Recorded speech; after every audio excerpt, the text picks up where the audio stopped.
할렐루야. 기독교 교육방송 주일 오후 예배입니다. 시청자 여러분들도 아시는 분은 아십니다. 주일 오후 예배 훌륭하신 분 강사님들이 성령 충만 봉송에 많이 오시고 계십니다.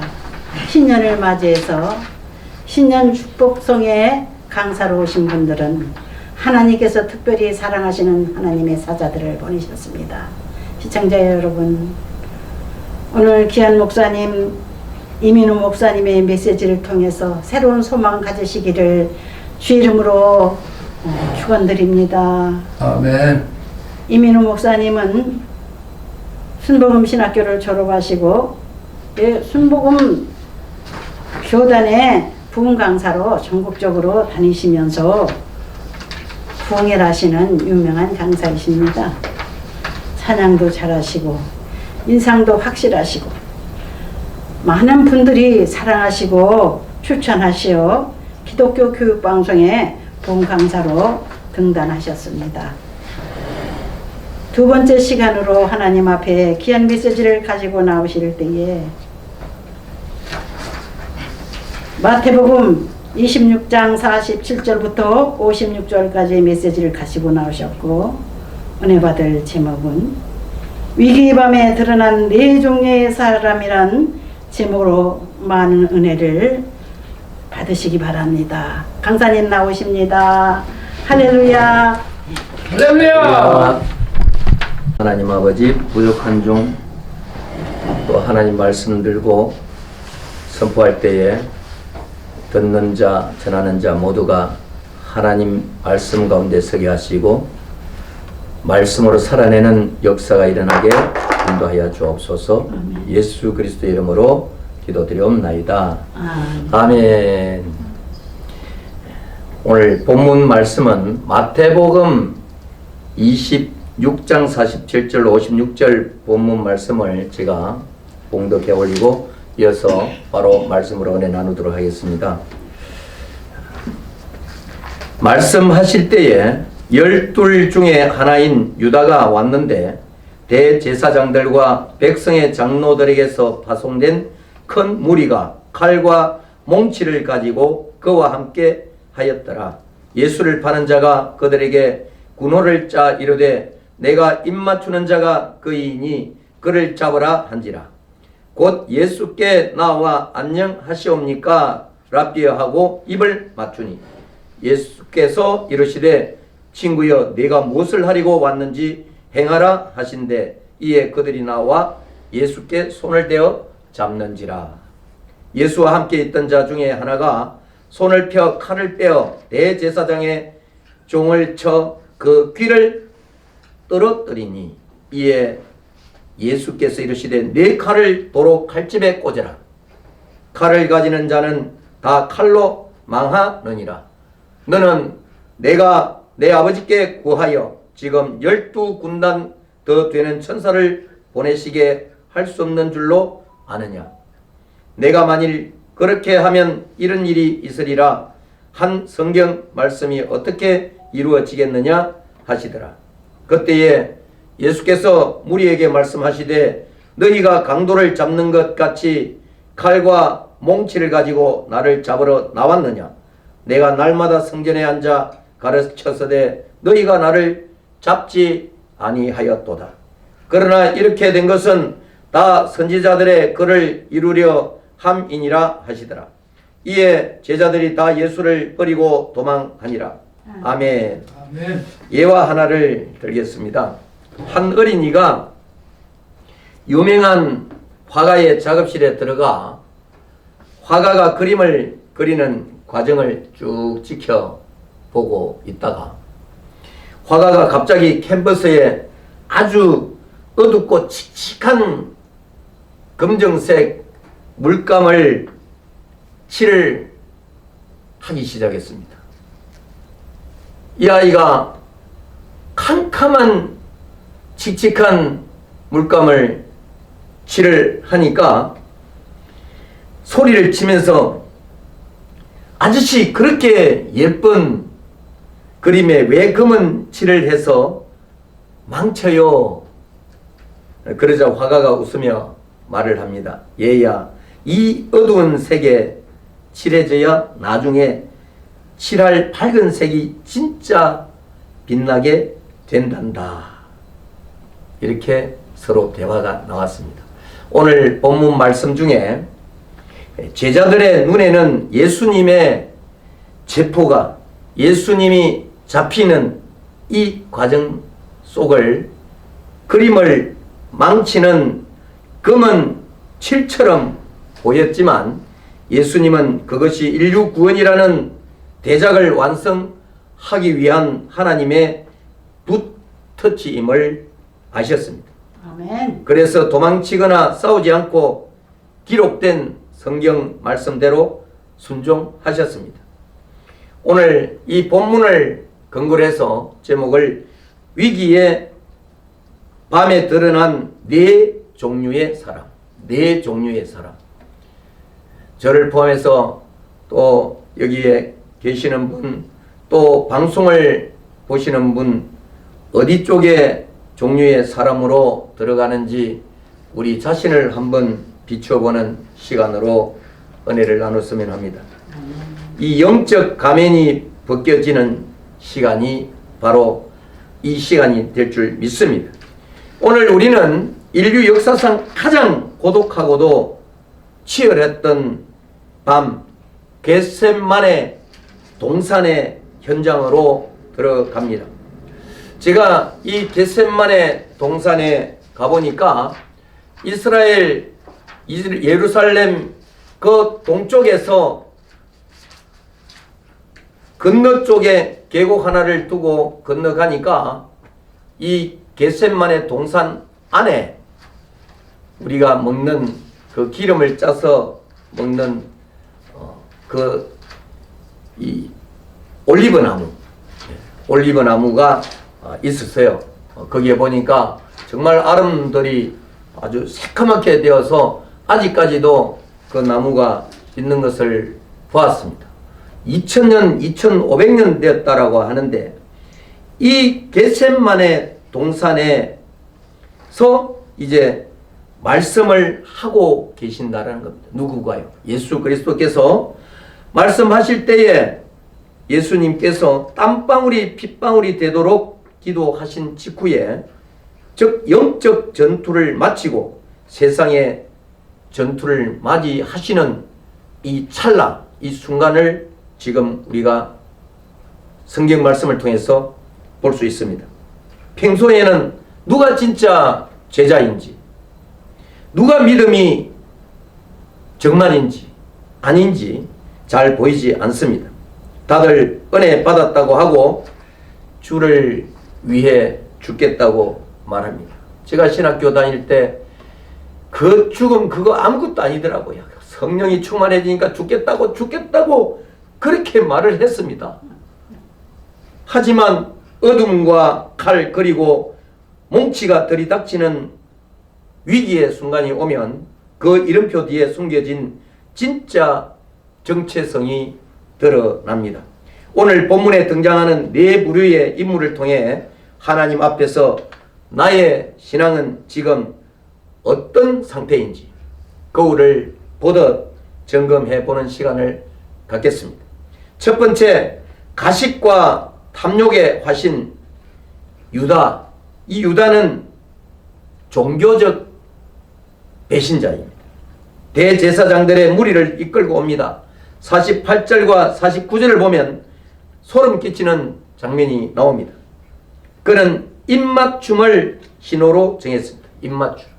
그러니까 자기네들끼리 예수님을 잡아서 가두기 위해서 입을 맞춘다라는 것을 신호를 정해놓은 거죠.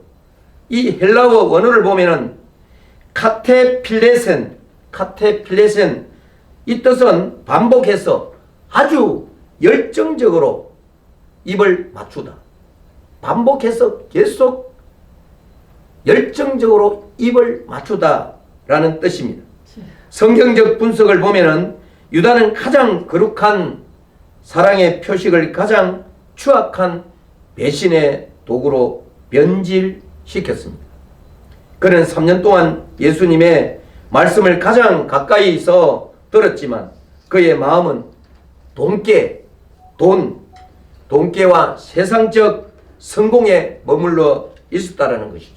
한마디로 이야기하면 예수님을 따라다니면 내가 한 자리 하겠구나.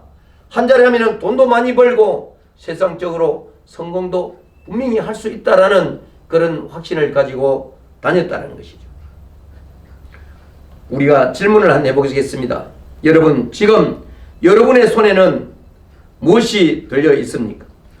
주님을 향한 진실한 고백입니까? 아니면 주님을 이용해서 내 배를 채우려는 언 30냥의 계산기입니까? 경건의 모양은 있으나 능력을 부인하는 유다의 가식이 우리 안에는 없는지 돌아봐야 합니다. 제가 설교를 준비하면서 이 대목에서 정말 많은 부끄러움과 해결을 하게 되었습니다. 두 번째는 무지한 열정과 자기 의의 베드로. 이 베드로는 육신적 열심당원이었습니다. 갑작스러운 습격에 한 제자가 칼을 빼 대제사장의 종 말고의 귀를 잘랐습니다. 누굽니까? 베드로입니다. 51절에 베드로는 주님을 지키려 했습니다. 용감해 보입니다. 그러나 예수님은 오히려 그를 꾸짖으십니다. 왜 그렇습니까? 예수님은 내 칼을 도로 칼집에 꽂으라고 명령하십니다. 베드로의 문제는 기도해야 할 때 자고 칼을 내려놓아야 할 때 휘둘렸다는 점입니다. 저도 기도해야 할 때 기도해야 되고 정말 내려놓아야 될 때 내려놓아야 되는데 예수님과 하나님을 믿는다면서 꼭 반대 청개구리처럼 그런 삶을 살지 못했다라는 것입니다. 이 베드로를 보면서 또 이 내용을 보면서 제가 또 회개를 했습니다. 질문을 합니다. 혹시 여러분의 손에 주님이 원치 않으시는 베드로의 칼이 들려 있지는 않습니까?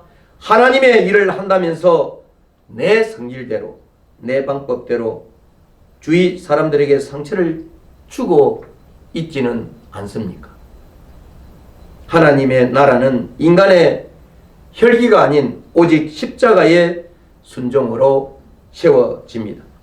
세 번째는 비겁한 방관자와 도망자 제자들입니다. 제가 또 이 대목에서 많은 무리 군중 속에 내가 속해 있을 때는 이 방관자가 된다는 것이죠. 56절 하반절에는 비참한 기록이 나옵니다. 제자들이 다 예수를 버리고 도망하니라.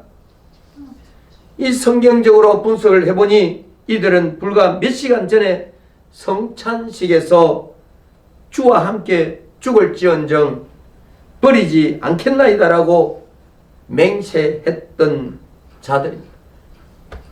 제가 그렇습니다. 신학교 다닐 때 또 성령이 충만할 때는 그렇습니다만 어느 순간순간마다 하나님과 멀어지고 주님과 멀어지는 그런 상황을 제가 회개하게 되었습니다. 고난이 실제 상황이 되면 나 먼저 살리기 위해서 내가 먼저 살기 위해서 하나님을 멀리하고 주님을 버립니다. 우리가 주님을 버린다 해서 하나님을 멀리한다 해서 눈으로 표도나지도 않습니다. 사람들 눈에 띄지도 않습니다. 영적으로 우리가 제가 얼마나 이 하나님을 믿고 주님을 예수 그리스도를 믿고 성령의 인도하심 받고 간다 하지만 형식적으로 관습적으로 관행적으로 살고 있구나 라는 것을 제가 회개합니다. 질문을 합니다. 고난이 두려워 신앙의 자리를 이탈하고 있지는 않습니까? 여러분은 지금 주님과 함께 걷고 있습니까? 아니면 멀찍이 떨어져 눈치만 보다가 결정적인 순간에 도망칠 준비를 하고 있습니까? 네 번째는 말씀의 성취를 위해 스스로를 묶으신 예수 그리스도. 이 혼란의 중심에서 오직 예수님만은 경언하십니다. 예수님은 잡히시는 와중에도 하나님의 절대 주권을 선포하십니다. 우리 53절을 한번 보겠습니다. 너는 내가 내 아버지께 구하여 지금 12군단 더 되는 천사를 보내시게 할 수 없는 줄로 아느냐. 여러분, 12군단이 얼마나 큰 권세인지 아십니까? 당시 로마의 1군단은 약 6,000명. 그러니까 10군단이면은 6,000 곱하기 12 하면은 72,000명의 천사 군대입니다. 구약 이사야 37장 36절을 보면 단 한 명의 천사가 하룻밤 사이에 아수르 군사 18만 5천 명을 송장으로 만들었습니다. 죽였다라는 뜻이죠. 그런 천사가 7만 명이 넘게 대기하고 있었습니다. 이러한 예수님의 배경에 손가락 하나만 움직이면서도 로마 군대를 전멸시킬 수 있었습니다. 하지만 주님은 그 힘을 쓰지 않으셨습니다. 왜입니까? 54절 성경이 어떻게 이루어지겠느냐 하십니다. 진정한 권능은 휘두르는 힘이 아니라 하나님의 뜻을 위해서 참아내는 절제에서 나옵니다. 우리 성령의 9가지 열매 중에 절제가 들어가 있습니다. 말씀을 정리하겠습니다. 겟세마네의 밤은 오늘 우리에게, 우리 각자에게 묻습니다. 너의 손에는 무엇이 들려 있느냐? 주님을 팔아 넘길 유다의 은 30입니까? 아니면 내 혈기를 증명할 베드로의 칼입니까? 오직 나만 살겠다는 제자들의 도망치는 신발입니까? 아니면 하나님의 뜻을 이루기 위해서 기꺼이 내어드리는 예수님의 결박된 손입니까? 우리는 모두 유다였고 베드로였고 도망치는 방관자 제자들이었습니다. 하지만 주님은 그 배신과 도망의 현장 속에서도 우리를 대신해서, 저와 여러분들을 대신해서 잡히셨습니다. 이제 칼을 집어 넣으십시다. 계산기를 내려 놓으십시다. 아멘. 도망치던 걸음을 멈추고 끝까지 말씀을 이루시는 신실하신 예수 그리스도 앞에 서는 저와 여러분 되시기를 주님의 이름으로 응원합니다. 기도하겠습니다. 하나님 아버지, 오늘 말씀을 통해 우리 영혼의 민낯을 마주합니다. 주님을 사랑한다 말하면서도 내 유익을 계산했고 주님의 뜻보다 내 혈기가 앞섰으며 고난이 두려워 주님을 외면했던 우리를 용서하여 주시옵소서. 아수르 군대 18만 5천 명을 멸하신 그 하늘 군세보다 한 영혼을 살리기 위해 묵묵히 결박당하신 주님의 그 큰 사랑을 기억하게 하옵소서. 이제 우리도 내 힘과 내 방법이 아닌 하나님의 말씀이 내 삶을 통해 성취되는 것을 최고의 기쁨으로 삼게 하옵소서. 어떤 위기 앞에서도 도망치지 않고 주님이 그리가신 그 순종의 길을 묵묵히 따라가는 참된 제자가 되게 하여 주시옵소서. 우리를 끝까지 사랑하시는 예수 그리스도의 이름으로 감사하며 기도드려옵나이다. 아멘. 아멘.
서로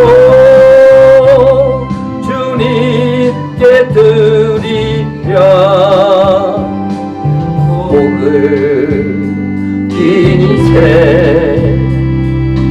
어떠니 짧은 인생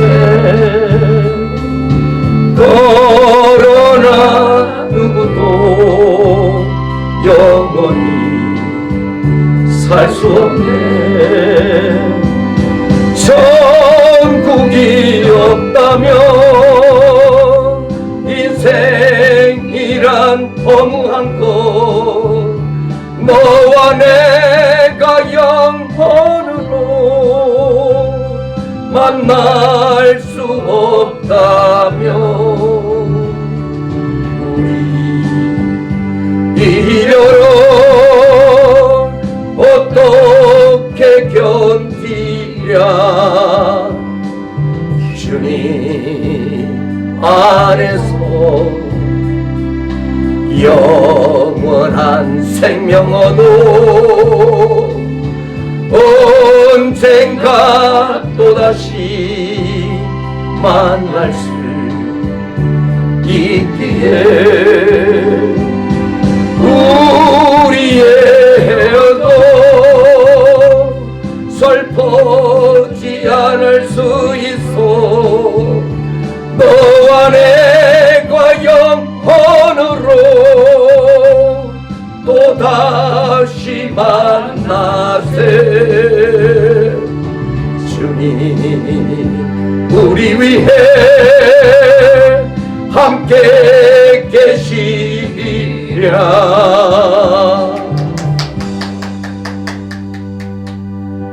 목소리 너무 좋습니다.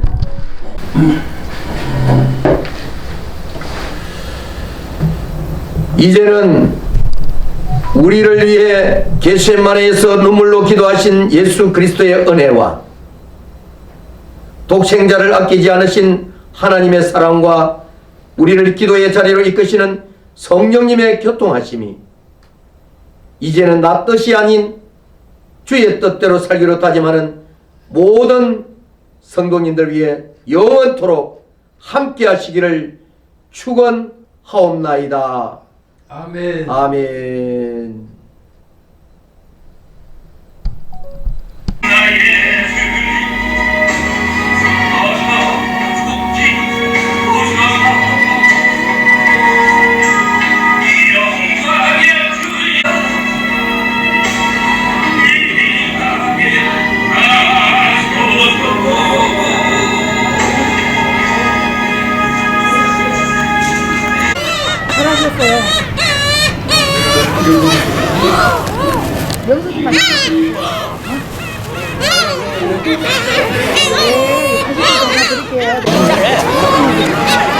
이거 자르면 돼, 이렇게 자르면.